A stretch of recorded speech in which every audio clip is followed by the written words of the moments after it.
സ്വദേശിവൽക്കരണ പദ്ധതികളുമായും ഹുറൂബ് കേസുമായും ബന്ധപ്പെട്ട ഇന്ത്യക്കാർ നേരിടുന്ന പ്രശ്നങ്ങൾ പരിഹരിക്കാൻ വേണ്ടതെല്ലാം ചെയ്യുമെന്ന് മക്ക പ്രവിശ്യ ഗവർണർ ഖാലിദ് അൽ ഫൈസൽ രാജകുമാരൻ പറഞ്ഞു.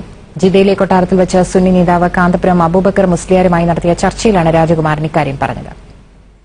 സ്പോൺസറിൽ നിന്നും ഒളിച്ചോടിയതായി ആരോപിക്കപ്പെടുന്ന ഹുറൂബ് കേസിൽപ്പെട്ട ഇന്ത്യക്കാർക്ക് ശിക്ഷ കൂടാതെ നാട്ടിലേക്ക് മടങ്ങാനുള്ള അവസരമൊരുക്കണമെന്ന് മക്ക ഗവർണർ ഖാലിദ് അൽ ഫൈസൽ രാജകുമാരനോട് കാന്തപുരം അഭ്യർത്ഥിച്ചു. ഹുറൂബിൽപ്പെട്ട് നാട്ടിലേക്ക് മടങ്ങുന്ന ഇന്ത്യക്കാർക്ക് ആവശ്യമെങ്കിൽ വീണ്ടും സൌദിയിലേക്ക് വരാനുള്ള തടസ്സം ഒഴിവാക്കണമെന്നും അദ്ദേഹം ആവശ്യപ്പെട്ടു. ഇതു സംബന്ധമായ നിവേദനം കാന്തപുരം ഖാലിദ് അൽ ഫൈസൽ രാജകുമാരന് കൈമാറി. ആവശ്യങ്ങൾ അനുഭാവപൂർവ്വം പരിഗണിക്കാമെന്നും രാജ്യത്തിന്റെ സുരക്ഷ കണക്കിലെടുത്താണ് പുതിയ സ്വദേശിവൽക്കരണ പദ്ധതികൾ നടപ്പിലാക്കുന്നതെന്നും ഖാലിദ് അൽ ഫൈസൽ പറഞ്ഞു. ജിദ്ദയിലെ കൊട്ടാരത്തിൽ വെച്ച് നടന്ന കൂടിക്കാഴ്ച 1 മണിക്കൂറിലധികം നീണ്ടുനിന്നു. നിയമവിധേയമായി ജോലിയെടുക്കുന്നവർക്ക് സൌദിയിൽ പ്രശ്നങ്ങളില്ലെന്ന് കൂടിക്കാഴ്ചയ്ക്കു ശേഷം കാന്തപുരം പറഞ്ഞു.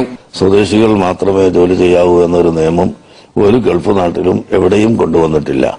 മറിച്ച് നിയമവിരുദ്ധമായി കടന്നുകൂടിയവരും പ്രവർത്തിക്കുന്നവരും അത്